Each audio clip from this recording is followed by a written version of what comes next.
Good afternoon, collectors and friends.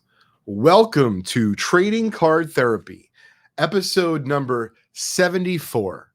I sincerely appreciate each and every one of you for joining me on my collecting journey and sharing some of my lessons and trying to provide it under the auspices of that I'm the doctor.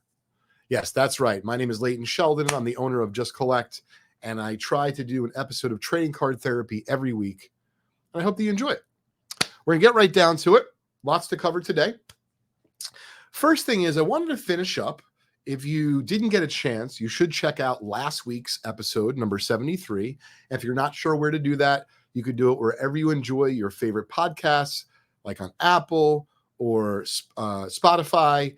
We also put up the video component of our podcast on my Just Collect, all one word, YouTube channel, youtube.com/justcollect. So check it out. So last week's episode was all about my adventures and my road trip to Nebraska.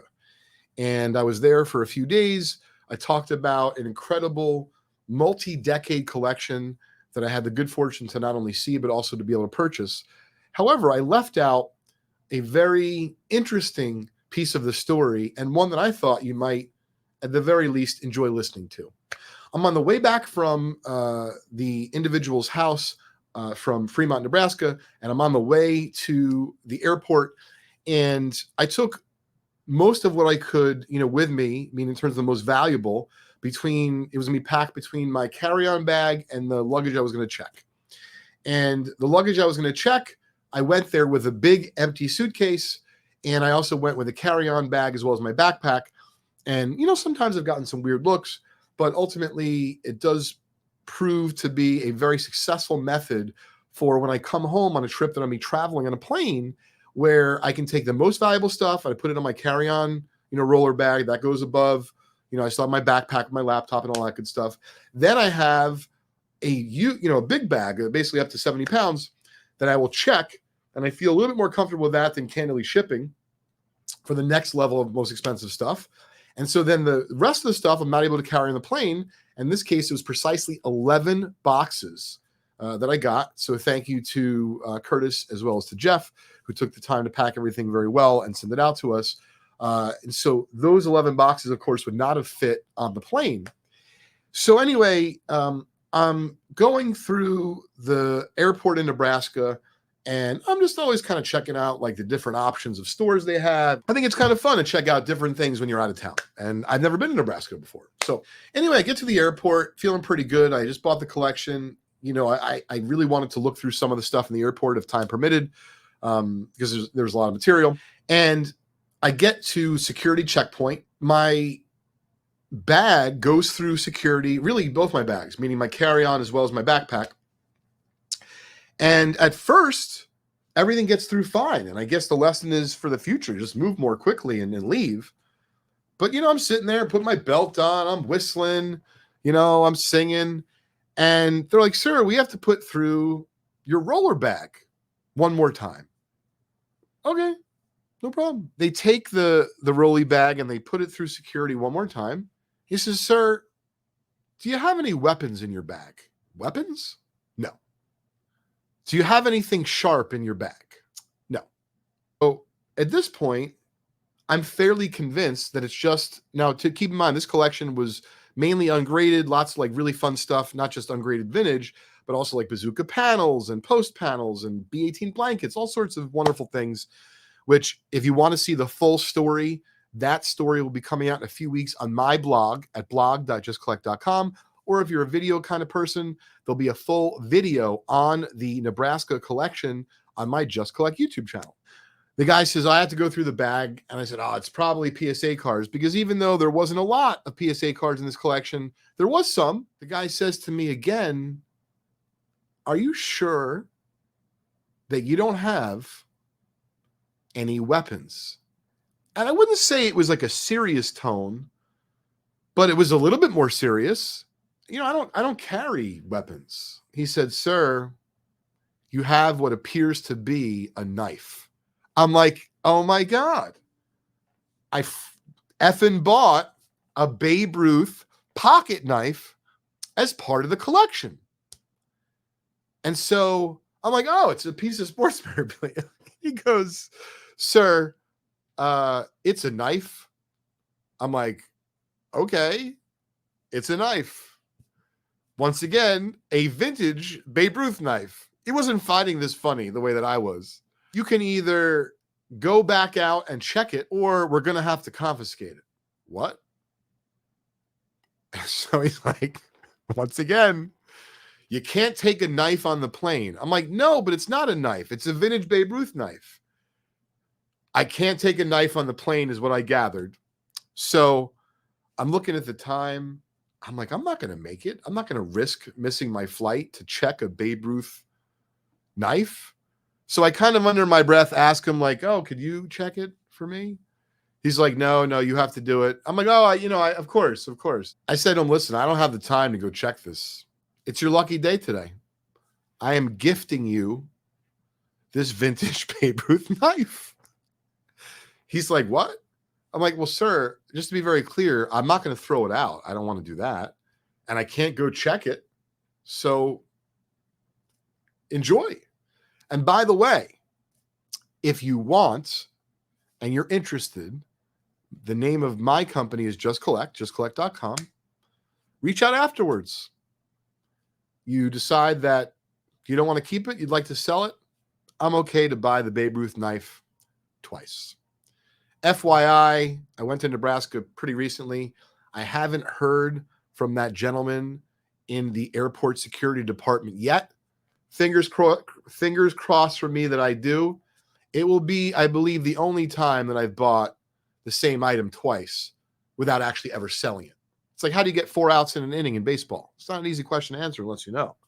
How do you actually buy the same item twice? Why would you do that? Especially if you didn't sell it. This is how. I hope you enjoyed my little story. I have lots of other things to cover, little nuggets and tidbits, so I'm going to get right into it. The next thing is we literally just closed it today. I just bought a collection for us here at Just Collect, and it has about 3,000 vintage Topps baseball cards. I'm going to show you some of the highlights right now. It's a prototypical 60s collection, but it's larger than normal, meaning 3,000 cards is a nice amount. It belonged to the gentleman's father. I'm just going to show you some of the highlights. Nice looking 64 Mantle, couple 65 Mantles, another 66 Mantle, 65 embossed. There's also several others from the 65 embossed set. It's kind of a cool set. Let me know in the chat. Do you think it's a cool set? Some people don't. They don't like the nondescript faces. I think it's kind of interesting. 66 Koufax. Now, I love this. Not super valuable because the back is damaged, or, it's got some staining and such, maybe from the penny pack. But nonetheless, I love 64 stand-ups. Koufax might be a short print. I have to check, but it's a very cool card. 63 Mays. You can see just a regular run-of-the-mill 60s collection with lots of stars. Very cool. However, the part that is not run-of-the-mill in this 1960s collection, which, once again, I'm sure I sound like a broken record at this point. If you want to check out the full story on this collection in the coming weeks, go check out our blog at blog.justcollect.com. And if you can't wait a few weeks, we already have hundreds of stories there about some of the incredible collections, experiences, and journeys that I've been on myself or our team members here have taken part in over the years. All right, we haven't had a collection this big of 1965 Topps push-pulls in a long time. You might ask, what are those? Well, I'm going to show you. Here is a nice stack of them. There's only 2 sports in this particular collection. One of them is the Casey Stengel, and if you look at, it's just 2 versions of Casey Stengel. Casey Stengel loses, Casey Stengel wins. I'll show you some of the other push-pulls without going through the whole pile. Harry Truman, and then Dwight D. Eisenhower. I just think these are super cool. I'll try not to ruin it, as they've been together for a long time. Here is a modern sports car. I don't know what an old-time automobile. I get the idea. I'm sure you do too. Here we go. The Wall of China. It's interesting. Let's see what that pulls. The Taj Mahal. Oh, this is interesting. So my guess is for Abe Lincoln, I'm going to say George Washington, but who knows? John F. Kennedy. That's kind of cool. I actually like that a lot. I'd buy a high-grade version of that. Let me know, do any of you out there like or collect vintage non-sport cards? Would love to hear from you. Statue of Liberty. Oh, my son has a few Statue of Liberty cards. I'm going to give this to him. Empire State Building. I dig that. All right. So there is one more sports card out of the 65 Topps push pulls. And this is how it was sent to us. The exact envelope. The Mantle Berra push pull. So let's go to the videotape, as Warner Wolf like to used to say. Starting off as Yogi. Let's pull it. And there is Mickey. Super cool set. I'm sure it was a test issue by Topps, which is why it's so difficult to get, meaning it was only sold likely regionally. And that, to me, may not be the most valuable portion of that collection that we just acquired, but it absolutely is amongst the coolest. So the next thing that I wanted to cover, and to be fair, this is the third installment that we bought from this individual who said that this person was just writing to people, and obviously repetitively. We just bought from the same person. We bought several Jackie Robinson's autographs on 3x5s from at this point a couple months ago. We featured this on Trading Card Therapy, as well as my podcast with Jeremy Lee of the Vintage Spotlight, which, by the way, if you want to check that out, we've now had, I think, 3 or 4 episodes of the Vintage Spotlight. You could check that out wherever you enjoy your favorite podcasts. And shout out to my friend Jeremy. He has his own show called Sports Cards Live. Every Saturday night, starts at 10 o'clock Eastern time. And I hop on there about 10:30 for what we like to call the original OG version of the Vintage Spotlight, which is a few minutes I spend as a guest in Jeremy's show. And we spun that off recently into its own, the Vintage Spotlight podcast. So check this out. Here is another. This is the third installment of autographs. There's only one satchel page this time. There is a slew again of Dizzy Dean. This is just getting silly. So I think there's 6 more Deans. So we've already bought like 6 or 8 from her. We wouldn't feel comfortable necessarily to buy these as is, but we have bought from her several batches before, and we've already done a batch with PSA on the satchel pages and the Dizzy Deans, I think, on a couple, as well as the Jackie Robinsons. This was not in the first batch. Gabby Hartnett, not the easiest signature. Well, there's not 1, there's not 2. That one's Leo. There's not 3. There's not 4, but there are, believe it or not, I think are 5 Gabby Hartnett 3x5s.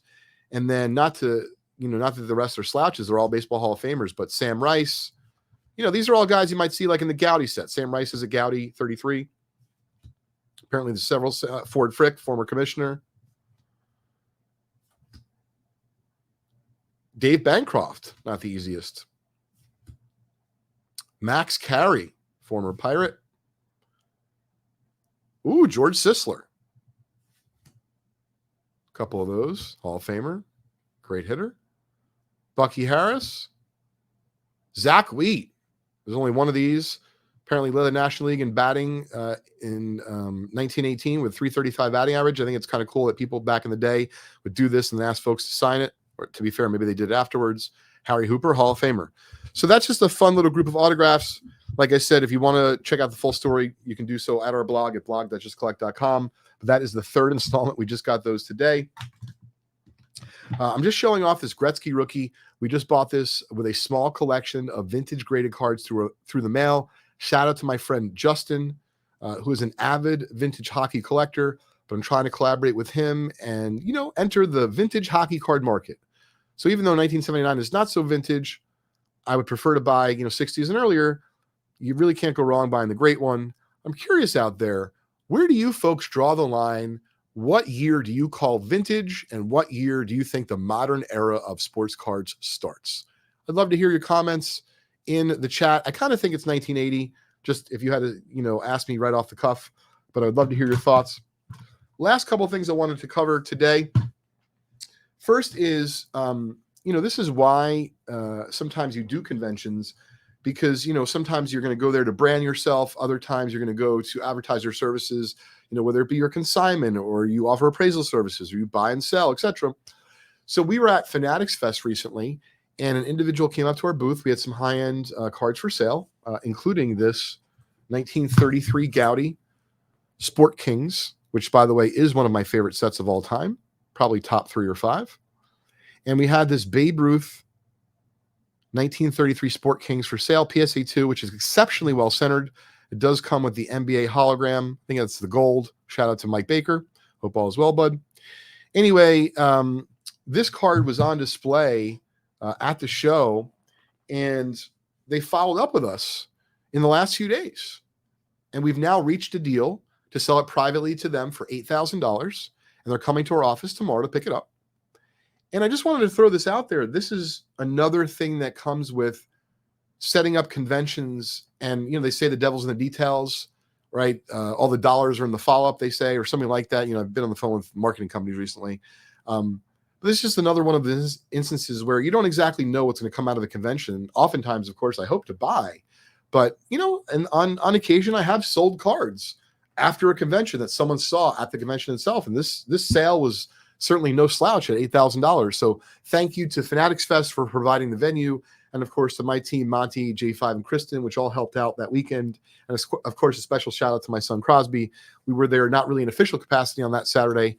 We were there just walking around. But nonetheless, I think this individual is going to really enjoy that example. In fact, I kind of have seller's remorse after looking at it, especially with the NBA hologram, because if you're looking for a well-centered example, it doesn't really matter the grade. It's really hard to figure I'm going to find a much better centered example. So I think they're going to enjoy that very much. The last 2 things I wanted to share with you kind of have to do with PC, my personal collection. One, though, I really think has to do with my personal collection, and another really, not that my son and I are doing a formal collection together, but I did buy for him a 1956 Topps Jackie Robinson. And for those that don't know, that's the last card of his career. I bought that at Fanatics Fest with him. It was a PSA 3. I did buy it from a very special seller that's near and dear to many people in the hobby, Nash Cards. Just a few months back, he had an issue with his home and his apartment, going up in flames, and he has a little boy like I do. And so even though I was explaining to my son that I thought the price was just a little bit off of what I wanted to pay, sometimes we make exceptions, especially when we think that the money's going to a good home. We know the card's going to a good home, meaning it's going with my son. And it was one of the first 2 baseball books that my son and I ever read together. There's a book, I think, called Jackie and I, which my friend Lou gifted us, and which we read and we enjoyed immensely. So anyway, that's not what I'm showing off today, though. So along the lines of items that have to do with my son and I, my son seems to be kind of getting into cars, automobiles. When I say getting into them, notices them on the street, comments about them, I think he's looking up facts about them or YouTube videos. So he's mentioned the Ferrari a number of times. I've only seen a few of them. And so when I saw the opportunity, by the way, Enzo Ferrari's autograph is not an easy one to get, as of course it's a worldwide brand, very popular. And when I saw a signed photograph for sale, along with what I thought was just like the chef's kiss, this is something that I think would be great provenance. So this Enzo Ferrari signed signed photograph was in the last REA auction. We just picked up our auction winnings. So we're going to turn that over in just a minute. And you're going to see on the back here that it is signed just with his last name, Ferrari, 1987. And I think right there it says Grazie degli auguri, which I don't know exactly what that means, but I think grazie means thank you. So what I think really makes this piece is this is the original envelope that the consignor kept the signed photograph that he got back from Enzo all those years ago in 1987. And it not only has the little Ferrari, logo on the front, of course, that person's address right there, but it has on the back the Ferrari, insignia, as well as the address at the time. And I just really like that it comes with that official, envelope that was mailed in. So I think that makes the story complete. And of course, it doesn't hurt that it was authenticated by JSA. So that is something I told my son about recently. I just got it, so I'm going to show that off to him. And that's something that we're going to hang on to together. So I'm super excited about that. I think he's excited as well. But I'll let you know what his response is after I show it to him. And the last thing is, I recently was bidding in the Leland's auction. And for those that don't know, I worked for Leland's about almost 20 years ago. and still friends with those guys. I've wanted this card ever since year of issue. It is the first year of Upper Deck game used jersey cards for Kobe Bryant. And here is a 1998 Upper Deck Kobe Bryant game used jersey card. And it is graded a PSA 9, which is not an easy grade to get on these, as they, were thick and actually inserted into packs. And, they show chipping real easy. So, of course, I hope for like maybe a cooler swatch, but nonetheless, I'm thrilled with it and excited to add that to my collection. Let me know in the chat if you've added anything for your PC, your personal collection recently. Would love to hear from you. With that, I'm going to wrap up the 74th episode of Trading Card Therapy. Next week's a big one for 75. Got some fun stuff in store, so make sure you tune in. Thanks, everybody.